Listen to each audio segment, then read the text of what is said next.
good morning and welcome to a Wednesday, middle of the work week, Wednesday, 8:03. Mayor Prince is in the studio. Good morning, sir. Good morning, gentlemen. Speaking of episodes, how's the last month?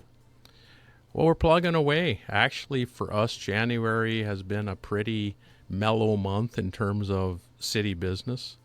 At the first meeting of the year, a lot of that is about appointments for council members to different boards and commissions. Part of that is I also appoint the mayor pro tem who serves in my stead should I not be available or out of town or whatever. And so last year that was council member Rivera. This year it was council member Peterson. Oh. I had former council member Ron Johnson be my pro tem for a good number of years, and that's simply because when you have one person on your council who's got 20-some years experience, it's probably wise to lean into that experience. Yeah, but anyways, after he was no longer on the council, I've just started to rotate it amongst others so that everyone has an opportunity to serve in that capacity. So yeah, this year it'll be council member Peterson, and he actually ran the last meeting because I was in the metro at some other meetings, but we only had consent items for the first time I can remember in a very long time. So the last council meeting, I think, was 12 minutes long. And that must be some kind of record because... You can make them all that long and I'd be okay with it. Yeah, if only, right? I've been in some 4-hour marathons, so maybe over time it'll start to equal itself out. I don't know. So anyways, that first meeting was really around that, and then also talking about road projects for the city for this year. And that had been a much discussed topic because the staff came forward with some streets in Ward 2 initially. Council looked at those and thought maybe they didn't need to be done right this coming year. So there was some back and forth. And they brought another package of streets, which also included Jeanette Avenue and 11th Street and 10th Street Northwest. And in that conversation, there was some discussion about should we even do a street renewal project this year. And the reason that was discussed was because, first off, we have major projects coming this summer.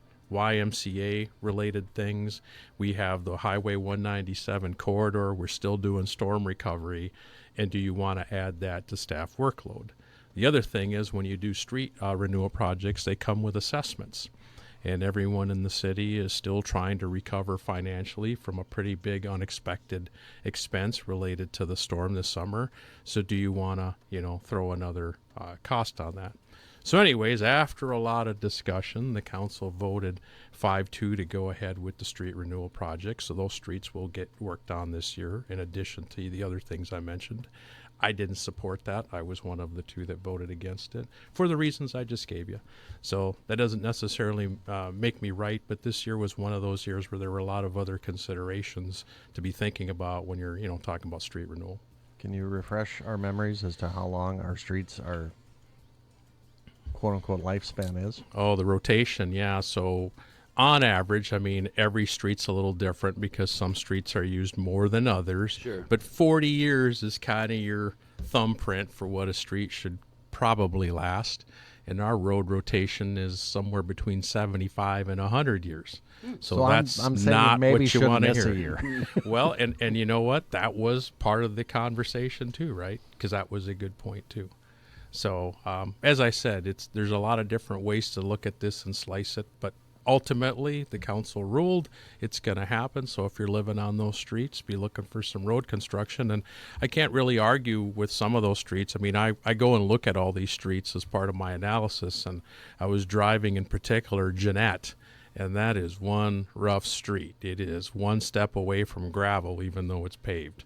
So I'm not going to argue that the streets didn't need it, right? It's always a measure of priority. So, Well, It's not like we're not going to have street construction correct in our area. There's going to be plenty of it this year, assuming everything stays on schedule, which I've heard nothing to date that makes me think it's not going to be. But yeah, And I'm sure you guys construction. we probably shouldn't do this street first. We'll do it last because we already got construction going on. It's part of a bypass. But I don't think that would be, would it? Those No, streets and- no, they're deep in Ward 2, so they're not going to be affected by anything going on 197. But I also, staff has a calendar of streets in terms of when they're supposed to be done. So they're always analyzing this and bringing that forward to council for conversation. And in 5 years, this is the first time the council looked at a different set of streets. Up until this year, I'd say pretty much every time staff came with a street suggestion, it was approved. And does that So- mean they get curb and gutters if they didn't have them? Yeah. A lot of times you'll see the road change width. You'll see sidewalks added. You'll see curb and gutter added. And in this case, I think the street width change is going to drive calendar parking to one of those streets that didn't previously have it. And some citizens came and talked about those things during the public hearing. And that's a tough thing. Like, I definitely know that calendar parking is not a popular thing out there. Right. And we've heard from a lot of different citizens about parking. And so several years ago, we tried to commission a parking study because I was told at the time that we had like 28 different parking zones in the city, which sort of just, blew my mind, to be honest with you. I'm like, we're 15,000 people and we have 28 different parking zones. And we actually hired someone from HRDC to conduct the study, and before they could start, they left HRDC. So then we put it out to bid again, awarded it to another group, and they weren't able to do it either. So twice we've tried to do this to see if we can streamline, the parking zones and get a little bit more uniformity. And it's one of the things I hear a lot of complaints about, especially at winter. Because when we're doing snow removal, that is the prime time for not only ticketing but towing. And so you're always trying to balance being reasonable against needing to get the streets and parking lots cleared. And very rarely do we get through a winter as a city without a number of complaints from citizens. So to your point, yeah, when you switch a street from normal parking to calendar parking, generally speaking, the neighborhood doesn't celebrate. Can you explain to the listeners why cities have quote unquote legislative priorities? You're the city council. Well, I mean, the reason is because we're reliant on other levels of government, whether we want to be or not, we are. So when we are asking our state legislators, like Vidal Duran, like Steve Green, like Matt Bliss, for assistance at the state capitol with a project, with a bill, with whatever the priority might be, you want to speak with a unified voice, and you want to be very clear as a city of what your priorities are and what those representatives can help you with. And it's the same thing at the federal level. When you're talking to your senators and your representatives, be that Senator Klobuchar or Representative Stauber, you want them to be very clear on what your priorities are for the city and how they can help you. So it's an important thing for the council to come together and as a council say, here's what our priorities are, so when we reach out to those folks, we can get that help. So that's one piece of it. The other piece of it inside the city is just to be very clear and intentional as a council. When we go into this year, what do we want to accomplish? What are the things that are the highest priority? And it's important to detail that because in the course of a year, it's very easy to get sidetracked or distracted with other things. If, for example, you're plugging away with your plan and your intentions, and then suddenly you find a cave underneath one of your parking lots. Now you're a little distracted. You get a huge storm like, we know we did. Those things start pulling resources and time. So if you're not really clear and intentional about the things you want to get done, it's pretty easy to get lost chasing all these other things and lose your focus a little bit. Not saying that I feel that this is a shoe-in by any means. But is this maybe the most traction a hospitality tax has had in quite a while? I think so. Like for me, we couldn't do one for several years because there was a moratorium on special taxes that just sunsetted in June of last year. So we couldn't, you could analyze it and look at it, but you had no way to bring it forward. So kind of what was the point? Well, that has now changed. And I think, the situation is we know we have pretty serious infrastructure needs. We just talked about roads. How long can that continue? Well, when you look at roads, are roads only used by the citizens that live inside the city limits? No. Where is their cost currently borne? By those citizens. So if Bemidji is going to be a regional hub and those streets are going to be made available to every person that uses them, is there a way that's more equitable to share that cost?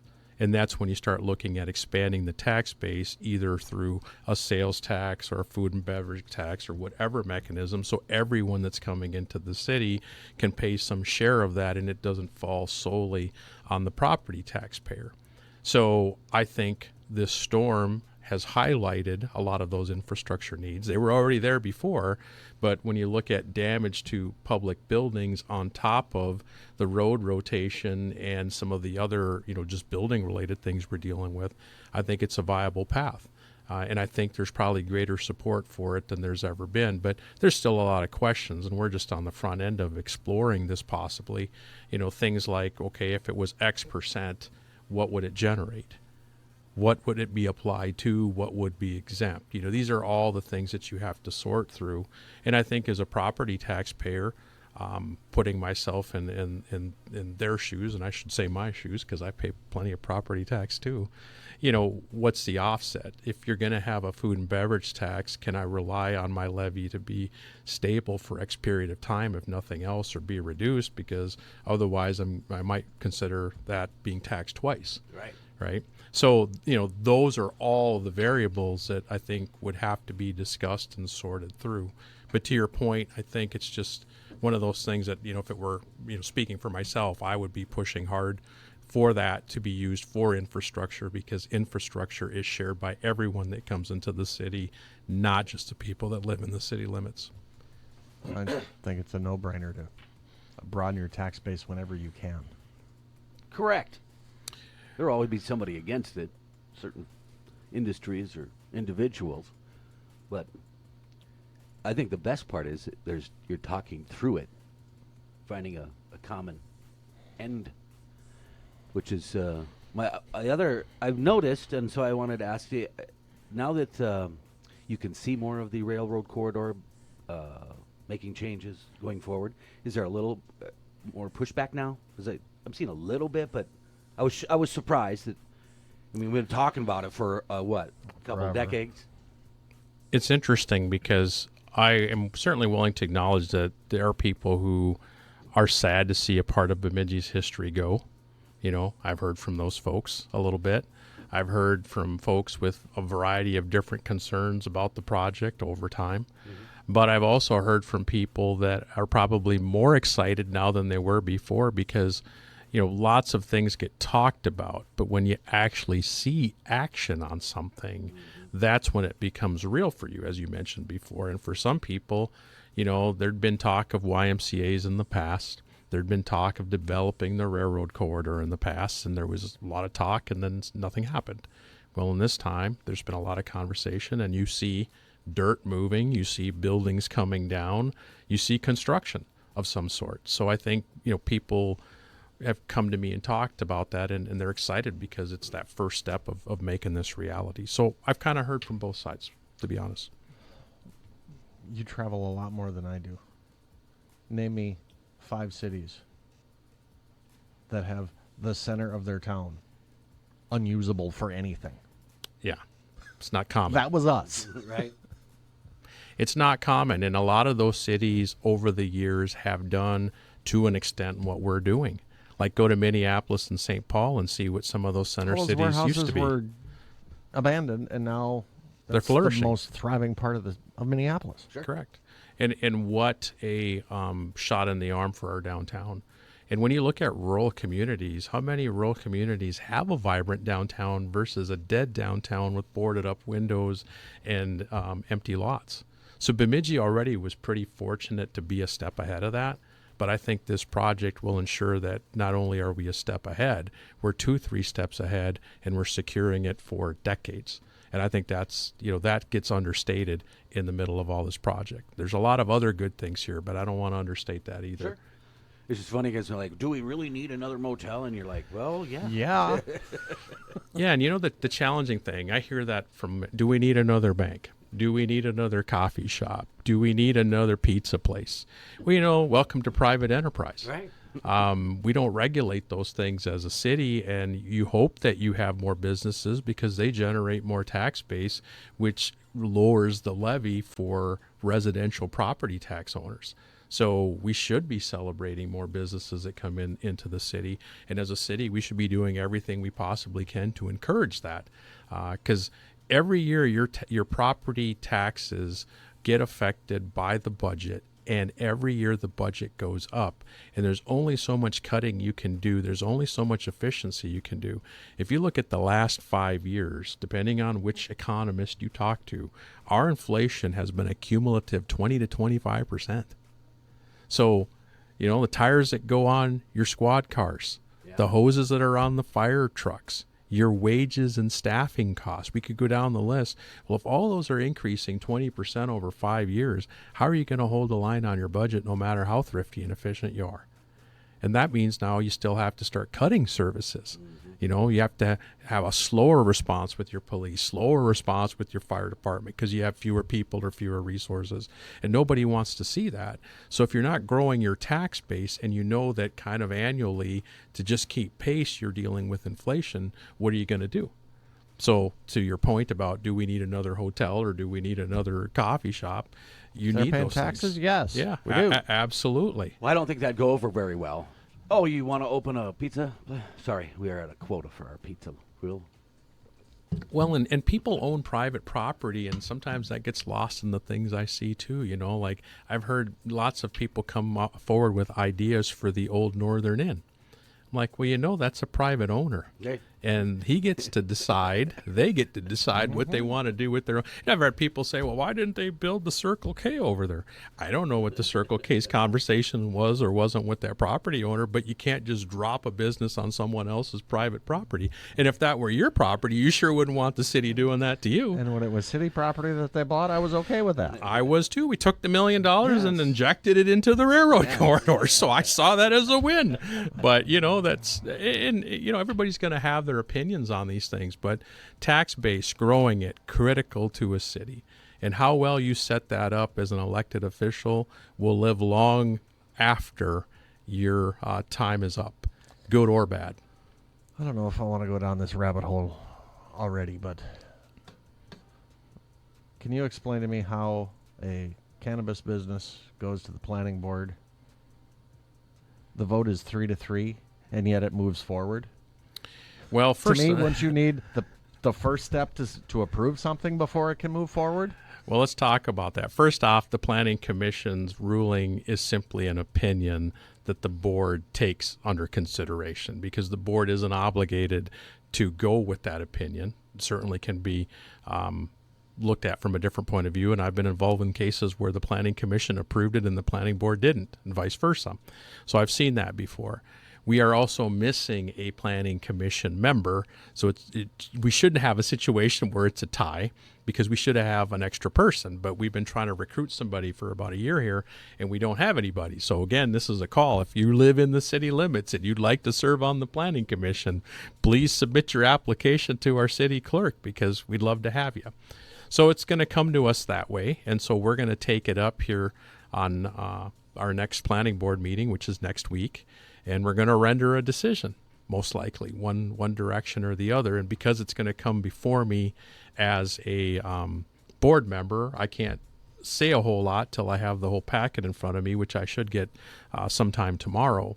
But I will tell you, as I've said to others, part of the challenge with all of this is the cannabis, recreational cannabis stuff got accelerated through the state legislators in a way that really probably didn't dot all your I's, cross your T's from my point of view.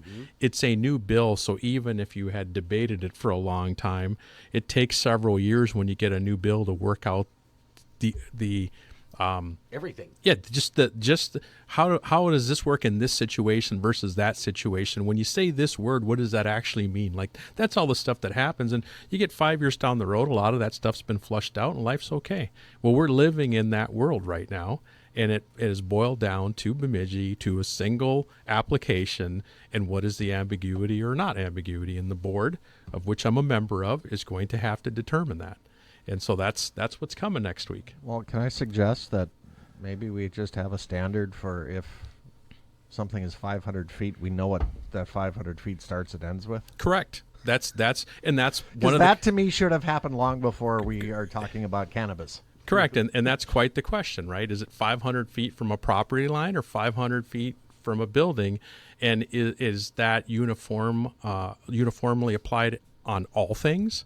Or are there certain things that should be measured property line to property line and other things that should be measured building to building? Like, you're right. Like, that is part of the conversation I expect that the planning board will take up and have a discussion about. And when there's ambiguity, like I look at this from this point of view. The city council sets policy. The planning board applies that policy, i.e. the rules, to the case. So it's a little different function, even though it's the same people we're wearing, a different hat. So when this comes before the planning board, when you have ambiguity in a law, whether that ambiguity started with the city council or the state's kind of irrelevant, you open the door potentially for people to question that judgment because there's ambiguity. And that's what you don't want. Nobody wants an ambiguous law. That creates problems. You use the word ambiguity. I might use dysfunction. Well, there was a ton of stuff that wasn't thought of or And even not just with considered when- cannabis, with everything. Well, but certainly cannabis. I mean, we heard it from sheriff. Like, they didn't think of this. They didn't cover this. They didn't. You're like, Yeah, what it's a did long they list. cover? And, as a city, we have access to resources from organizations like the League of Minnesota Cities, and they're trying to use their staff attorneys, all these things to interpret it. And even like the guidelines they're giving are morphing, right? Because there's new interpretations of things. And then I think when you boil this all down, part of this becomes, well, what's the intent and spirit of a law? If you can slip through a loophole, is that right? Is that the intent? And it takes a bit to sort through what's the intent, because that's a bit in the eye of the beholder too. So again, using your word dysfunction, those are the things that cause people to look at laws and go, man, this is dysfunction because, Wasn't a lot of effort I put forward on it. It was just like, let's just get this passed, and we'll figure it out later. And Not a that's good idea. That's exactly what we're doing right now. well, when you figure it out later, do you know what that's code for? Somebody further down the line, like city officials, can figure it out later. We don't want to tie their hands. So sorry, that's just my point of view. But sometimes when I hear that, that's what I think. Like when the rubber hits the road and it's literally in front of you at the city level, I guess you're the one that gets to figure it out. Yay. I'm sorry that the general public feels that there is dysfunction, but Right? You can I call it whatever you understand want. why it's happening. Well, But it still shouldn't happen. when did it pass? 21, 22? Then went into function 23, 24? We started dealing with it pretty heavily, I'd say 2 years ago. So I think that probably was the election of 22, I think. Yeah. So a couple years, we've been sorting through it, and we've had 3 leaders of the Office of Cannabis Management. So the first one doesn't count. Made it a day and a half. There's your red flag right there. So my point is, when you have that much change at the top of an organization, that in itself is going to create some instability. So we'll see what happens. I'm waiting for my packet of information. I'll start sorting it. Like for me, when I deal with planning cases, I'm out there walking, looking, checking, thinking, because when it comes time for me to vote, I want to have confidence in whatever my vote is. So I got some work to do between tomorrow and Monday. Do you need a measuring wheel? Are you volunteering? I think we got one. Well, I think we have one. You can borrow it if you need it. We covered a lot. Is there anything that we didn't cover that you wanted to cover? No, I think that's the big stuff. Other than what's happening at the state level, I think we're all aware of everything that's happening with ICE down in the cities and all of that kind of stuff. And from our perspective, like I'm always just trying to keep on top of good information. Mm-hmm. And I have a great resource through the League of Minnesota Cities because I know a good number of mayors, elected officials, city council members that are down in the metro who are experiencing different things. And as they provide information, I'm sending that information on to staff because, when you turn on the news or go online, there's a lot of opinions, thoughts, videos, things like this, and it's hard to consider all of that good information. So for me, I'm just trying to make sure that I'm getting the best information possible, passing it on to our staff. To this point in the city, we're certainly not aware of any elevated ICE presence in our community. In the past, we've had Border Patrol here for many, many years. Some of those agents I know personally, good people. Well, they have an office here. Yeah, and so that's nothing new for the community. Those folks were here before this elevated presence, and they'll be here after. So we haven't seen anything out of the ordinary to date, but we're trying to continue to get good information. So if at some point something does happen, we have some precedent and other people's experience to lean on. Because ultimately, as an elected official, from my point of view, you can't get more essential in providing essential services and making sure people are safe. That's it. So that's, I see my role in that regard pretty clearly as mayor. Well, hey, thanks for stopping by. You bet. So I thank you for the time, and hope you guys have a great, warm rest of the day. Oh, hey, one last plug. Okay. Unified basketball That's right. game. That is tonight at the high school at 6:30 p.m. So if you have not been to one of these, you should come out, because in my book, it's one of the best sporting events in the city. Do you have neon? I can get it. Yeah. You're supposed to wear neon tonight. All right. Good tip. Thanks, Mayor. Thank you.